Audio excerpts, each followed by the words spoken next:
amada iglesia, un gusto de verlos. Hoy día no me respondieron, Ya me estaba afectando ya de que me responden. Estamos en una serie de Adviento que implica preparación para el nacimiento de Jesús, que habla acerca de la encarnación, y estamos en 4 conceptos que están en la palabra. El primero de la semana pasada fue esperanza, y hoy día la palabra será paz. Cuando hablamos de paz, estamos hablando de una bendición del Shalom de Dios, que es la vida eterna, que es más allá que una ausencia de conflicto, implica una verdadera bendición y plenitud de estar en comunión con Dios, de estar en comunión entre su pueblo y en comunión con su creación. Entonces hoy día vamos a leer Isaías 9. De hecho, leímos el pasaje, leímos versículos 6 y 7, y probablemente el versículo 6 lo han visto en alguna tarjeta navideña. Antes se entregaban más tarjetas, ¿cierto? Ahora a lo más no un meme, ¿cierto? Pero un post hecho en Canva, ¿cierto? Una calcomoneda, calcomanía, como una cosa. Y está en ese versículo. Pues ese versículo aislado tiene mucho sentido, obviamente, pero si uno ve el contexto, uno ve aún más potente ese versículo, porque cuando habla el versículo 6, porque un niño nos es nacido, hijo nos es dado, y el principado sobre su hombro, y se llamará su nombre admirable, consejero, Dios fuerte, Padre eterno, príncipe de paz. Se está refiriendo a ese niño que nació en Belén y que es el príncipe de paz, que es plenamente Dios, que se encarnó para salvar a la humanidad. Lo sabemos, ¿cierto? Pero el contexto en que está escrito Isaías es un contexto un contexto crudo. Un contexto en que, si usted comienza a leer Isaías 1, en que este profeta está llamando al arrepentimiento a un pueblo que se había olvidado completamente del Señor. No solamente eso, se había olvidado del Señor y además estaba sufriendo las consecuencias del pecado. Ya estaba desplegada la separación entre el reino del norte y el reino del sur en Israel. El reino del norte estaba siendo asolado por Asiria y vendría la destrucción, también vendría el ataque de Babilonia. Sabemos que Isaías estaba predicando el mensaje de juicio y también de arrepentimiento. Si usted comienza a ver Isaías 1, por ejemplo, que le da harto sentido al pasaje del versículo 9, vemos que, fíjense cómo Isaías reprende al pueblo, dice: oíd cielos. Isaías 1:2, escucha tú tierra, porque habla Jehová.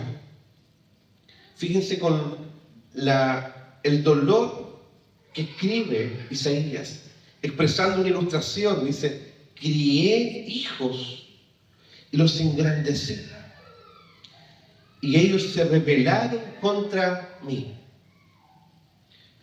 Ustedes tienen hijos, ¿cierto?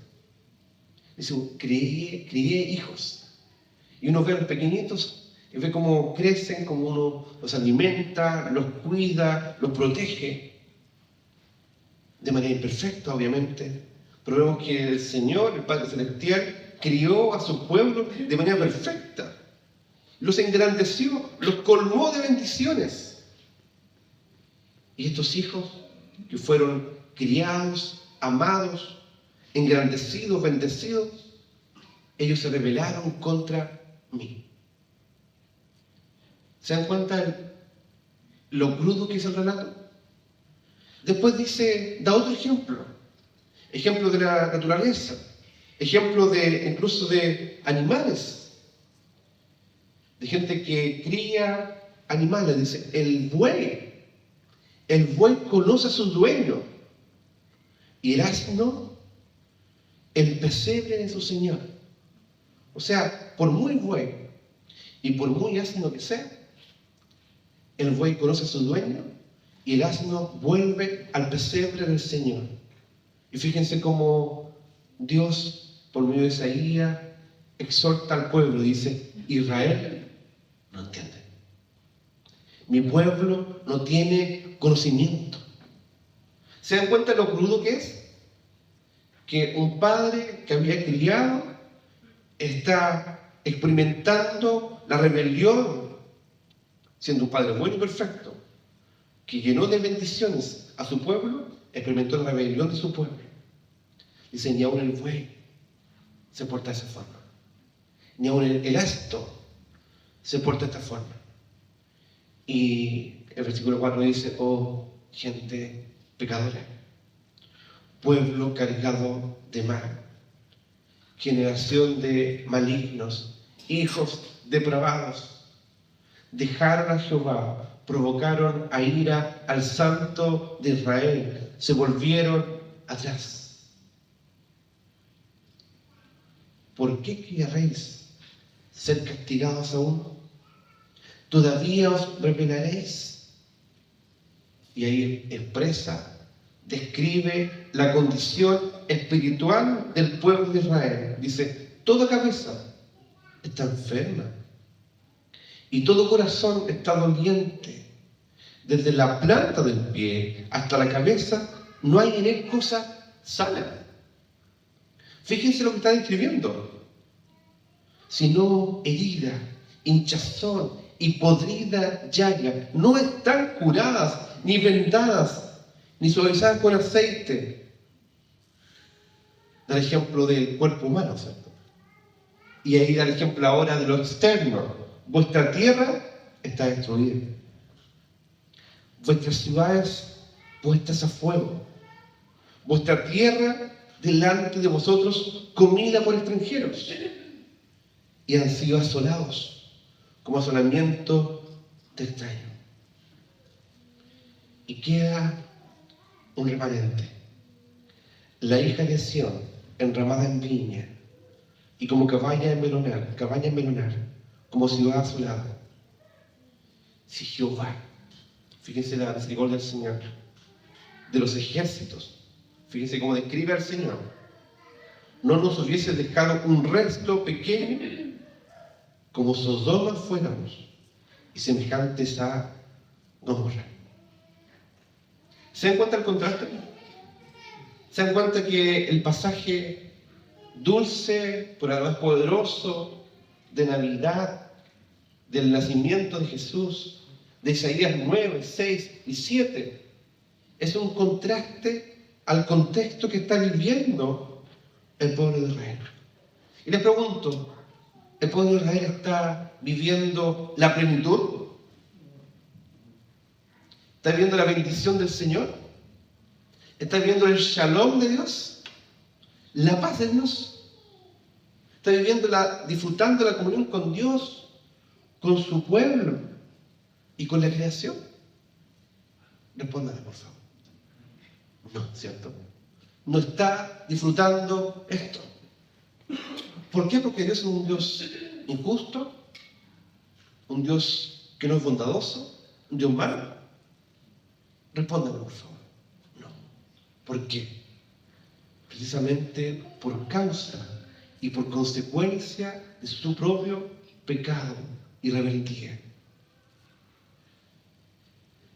Como dirían por ahí, pero este no es un mensaje navideño. Esto no es un mensaje de Adviento. Digo, ¿cómo no? Si eso es a lo que Cristo vino. Y saltamos varios pasajes. Usted puede leer Isaías completo, obviamente. Y hay un recurso muy bueno que pueden buscarlo. Y creo que lo vamos a enviar también por el WhatsApp de la iglesia, para que usted pueda ir leyendo la escritura. Se llama Proyecto Biblia. Está en YouTube. Entonces, es un proyecto hermosísimo, donde usted puede ir viendo el panorama general del libro, libro por libro, de teología bíblica y pueden conocer el centro del mensaje, que es el Evangelio de Cristo. Eso es un paréntesis, ¿ya? Para que puedan ser acompañados ustedes en la lectura de Isaías. Pero pasa Isaías 1, 2, 3, 4, 5, 6. Vemos que Isaías se enfrenta con la santidad de Dios. ¿Han escuchado esa alabanza que dice Santo, Santo, Santo? ¿Sí? ¿Se recuerdan? Sí. Es glorioso, sí. El asterisco, deberíamos cantar eso. Santo, Santo, Santo. Y vemos que el profeta se enfrenta con la santidad del Señor. Y vemos que él mismo se encuentra impuro. Era un profeta del Señor. Un profeta fiel incluso al Señor, que Dios lo escogió para predicar el Evangelio. Pero él mismo, delante de la santidad del Señor, se encuentra impuro. Tanto así que el Señor va y con fuego en la boca purifica sus labios. ¿Se acuerdan de la cena, cierto? Y comienza y sigue predicando Isaías el mensaje del Evangelio. Y llegamos al capítulo 9.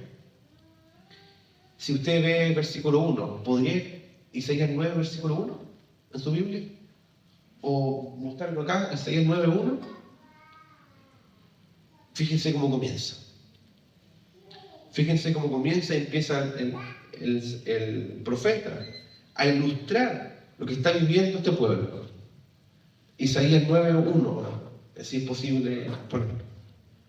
Mas no habrá siempre oscuridad para la que está ahora en angustia, tal como la aflicción que le vino en el tiempo que livianamente tocaron la primera vez la tierra de Zabulón y la tierra de Neftalí, pues al fin llenará de gloria el camino del mar, de aquel lado del Jordán, en Galilea de los gentiles. El pueblo que andaba en tinieblas vio gran luz. Los que moraban en tierra de sombras de muerte, luz resplandeció sobre ellos. ¿Se dan cuenta el contexto? ¿Cómo describe Isaías el contexto del pueblo de Dios?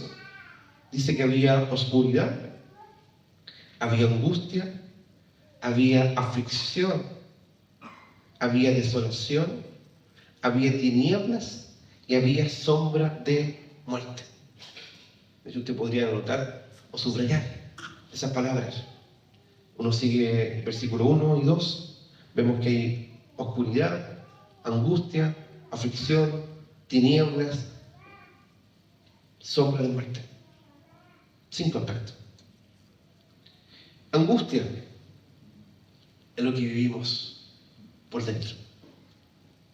Aflicción es las presiones que nos rodean. Tinieblas es el contexto que estamos atravesando. Sombra de muerte es el estado en que estaba este pueblo. Puede haber esperanza cuando hay muerte. Humanamente hablando, no hay esperanza cuando hay muerte, en términos humanos.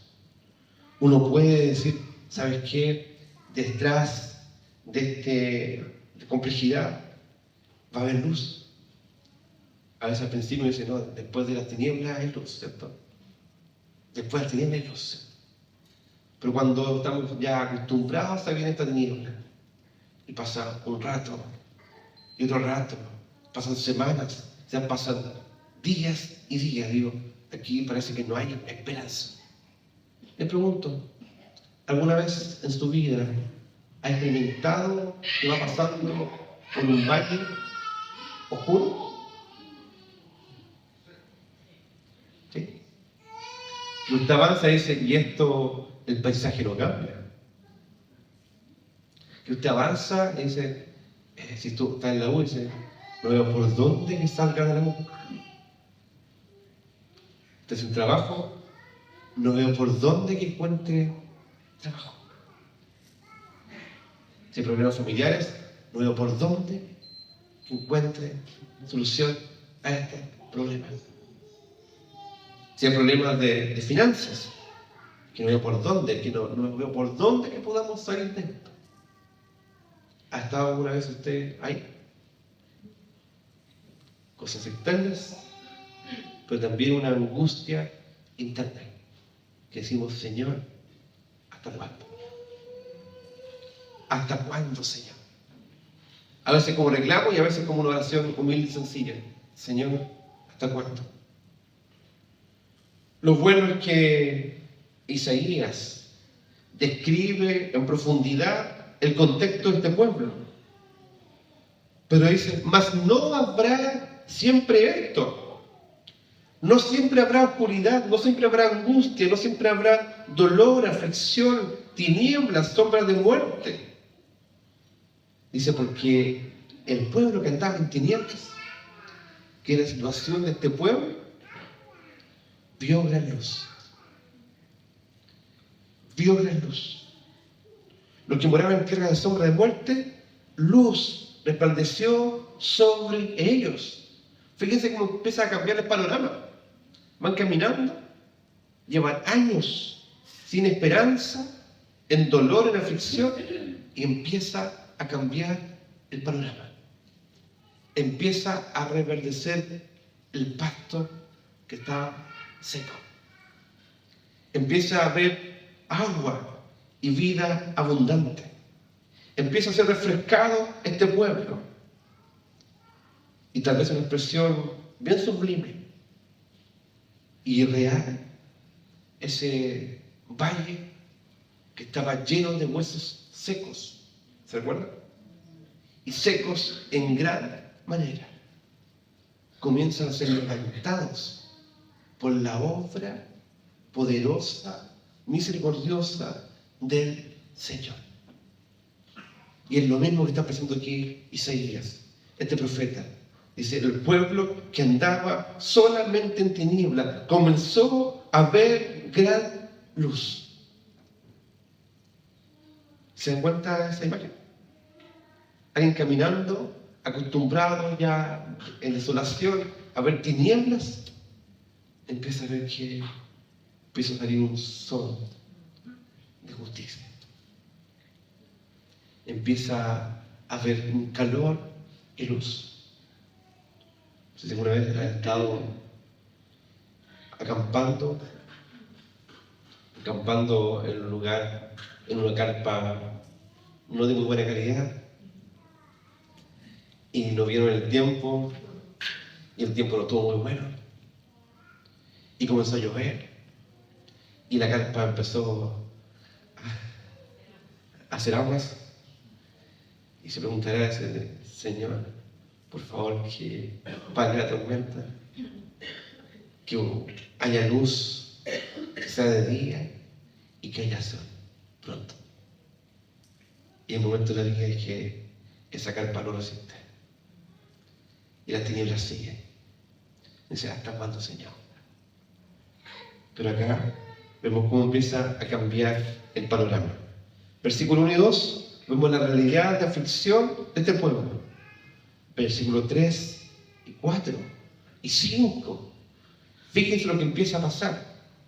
Ya hay luz, ya resplandece sobre las tinieblas, y empezó a multiplicar la gente. El pueblo se estaba muriendo, el pueblo estaba agonizando, y empezó a multiplicarse el pueblo, y aumentaste la alegría. Comenzó a nacer una alegría de corazón, una sonrisa en el rostro se empezó a esbozar. Se alegrarán de ti, delante de ti, como se alegran en la siega. ¿Qué es la siega? La cosecha. ¿Y saben qué? Ellos llevan tiempo sin poder cosechar, y cuando cosechaban incluso eran asaltados por pueblo extranjero. Ya no tenían ni qué comer. Y vemos que este pueblo empezó a disfrutar nuevamente, una vez más, a disfrutar de lo cotidiano, del fruto de su trabajo. Ahora empezamos a disfrutar de la cosecha. algo que era natural, la abundancia, que dejó de estar por mucho tiempo, ahora lo vuelve a disfrutar por la gracia del Señor. Y el pueblo se comienza a aumentar la alegría. Poco a poco se comienzan a levantar y a disfrutar la bendición del Señor, como se goza cuando reparten despojos. ¿Qué significa eso? Repitamos. Como se goza cuando reparten despojos. ¿Qué son los despojos? No son las sobras, es el botín cuando alguien gana una batalla. Pero ellos estaban acostumbrados a vivir lo contrario. Habían perdido todas las batallas. Por tanto, no tenían ninguna esperanza. Y aquí voy a hacer una ilustración muy, muy básica. No hace justicia a esto. Pero vez tras vez en redes sociales me aparece una noticia de que Chile, selección de fútbol, aún tiene posibilidades de ir al mundial. No sé si esto es una broma o qué, ¿cierto? Que hay una nueva normativa y que posiblemente quiten punto a otro equipo y hay posibilidad de ir al mundial. ¿Para qué si ya está todo perdido? Tanto así que hay un meme que dice, amigos chilenos, no todo está perdido. Aún falta por perder con no sé cuántos países más, ¿cierto? Si no sabía, pues Chile está prácticamente último de la posición. ¿O está último? ¿Cómo está? Último. Terrible, así está. Y uno cuando está último dice, yo voy jugando ya o viendo el partido, tal como mi generación anterior, decía, no, chinos siempre perdemos, siempre nos pasa lo mismo. Aquí pasa exactamente lo mismo. Había desolación y desesperanza. Nunca habían dejado de ganar batallas. De hecho, al revés, perdían cada una de las batallas. Y ahora empiezan a gozar, que empiezan a repartir por la misericordia del Señor los botines de guerra. Y uno dice, ¿pero qué pasó acá? Ganaron una guerra. Ganaron una batalla. Y el versículo 4 da la explicación. Dice, porque tú quebraste su pesado yugo. ¿Vino de sus fuerzas? Respondan. ¿De sus recursos? ¿De sus capacidades? ¿De las fuerzas que le quedaban? ¿Vino de otra persona? ¿De otra circunstancia? Vino completamente, exclusivamente del Señor, que quebró el pesado yugo. ¿Se dan cuenta cómo lo explica? Quebró con autoridad, con poder, el pesado yugo de esclavitud que estaban viviendo. Y la vara de su hombro. Estaban bajo opresión. Y el cetro de su opresor, como en el día de Madián. Le pregunto, ¿eso fue obra humana o obra divina? Obra divina. Obra que demandaba un poder menor o demandaba toda la autoridad del Señor. Toda la autoridad. Porque era quebrar con autoridad el yugo pesado, quebrar la vara que está en el hombro de la servidumbre y quebrar la autoridad de quien estaba oprimiendo. La esperanza vino de afuera, pero vino de arriba, vino del Salvador. Y Él puso luz, Él puso esperanza, Él puso vida y vida abundante, Él resplandeció sobre ellos, porque la paz irrumpió.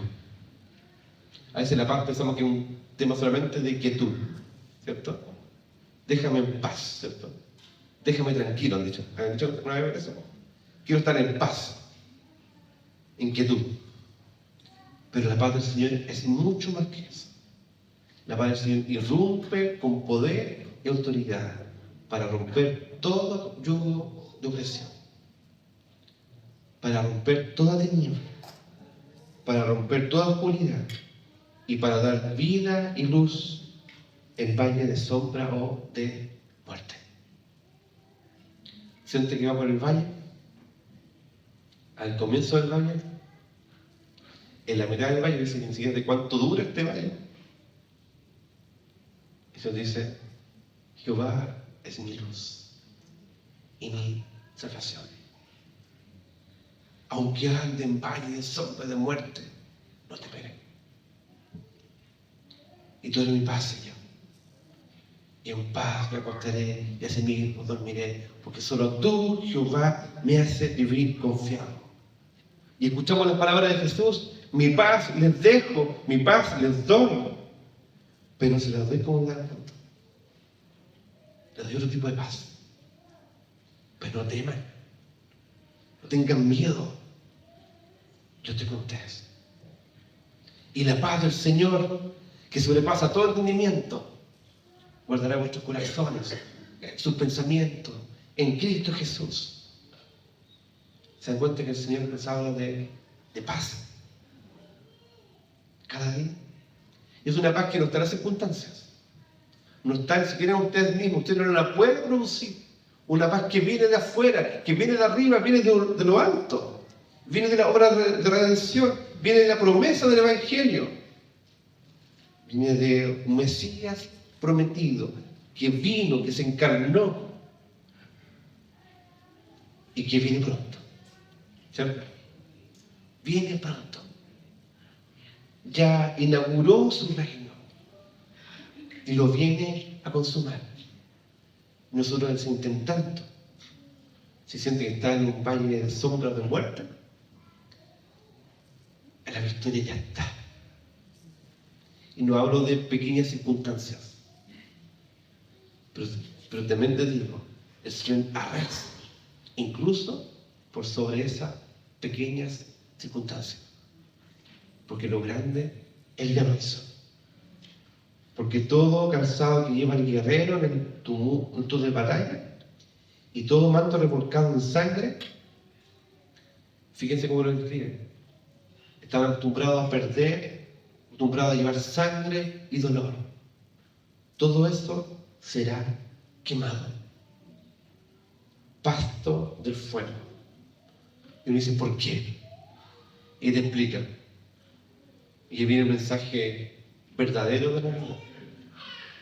Que esa paz que sobrepasa todo entendimiento, esa paz que viene con poder y que irrumpe en la vida de la humanidad, irrumpe en tu corazón hoy también, para que puedas decir, porque un niño nació, y ese niño es el Hijo que nos fue dado por el Señor, y tiene el principado, el poder y autoridad sobre su hombro, y Él se llama admirable, que es digno de adorar, es digno que tú te arrodilles, que como pueblo nos arrodillemos y digamos, tú eres el único digno de honra y de gloria.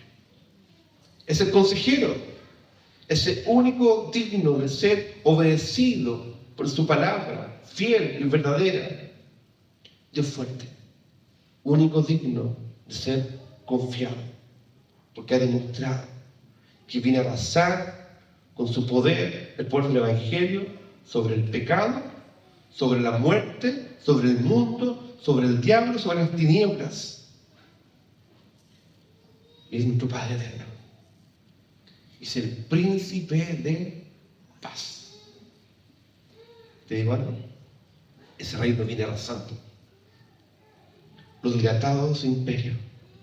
Y la paz no tendrá límite sobre el trono de David, sobre su reino, disponiéndolo y confirmándolo en juicio y en justicia desde ahora y para siempre. El celo de Jehová de los ejércitos hará esto. Habla de David, ¿cierto? La promesa de un rey que viene a reinar. un Rey justo y perfecto, el verdadero y mejor Rey, que viene a gobernar sobre nuestra vida. Para ir cerrando, le pregunto, ¿cuál es la peor y más profunda desolación que podemos tener? Estar separados y lejos de Dios, ¿cierto? ¿Y qué viene a resolver más profundamente el Señor? A darnos comunión con Él. Y desde ahí el Señor irrumpe para que tengamos paz, para que experimentemos esa paz que sobrepasa todo entendimiento. ¿Está en tiempo de aflicción? Porque la aflicción no respeta fechas, ¿cierto? No, el diablo dice, no, Dios, dejar de molestarlo porque viene Navidad. ¿Usted cree que va a ser eso? No, muchas cosas, fin de año. Es todo lo contrario a veces. El mensaje de Navidad, ¿no? Usted puede confiar en el Señor. Y puede estar en perfecta paz. Porque viene un príncipe de paz que nació y volverá. Los invito ahora. Señor, te damos gracias. Porque podemos venir delante de ti, Señor. Para reconocer nuestras miserias, nuestra angustia, aflicción, tinieblas, muerte, opresión y dolor. Y reconocemos que somos ese pueblo. Ese pueblo ha visto gran luz, porque tú estás en medio nuestro. Y te agradecemos, Señor, que tú eres nuestro príncipe de paz, que viene como fuerte y guerrero a darnos la bendición, el shalom, que está en tu salvación. Te pedimos que ese shalom invada, irrumpa en tu corazón y seamos alcanzados por tu gracia, por tu poder, y podamos disfrutar en el día a día y confiar aún en la opresión, aún en ese valle, que tú eres nuestra esperanza, Dios de toda esperanza, Dios de esperanza y de toda consolación. Te lo pedimos, Señor, en el nombre de Jesús.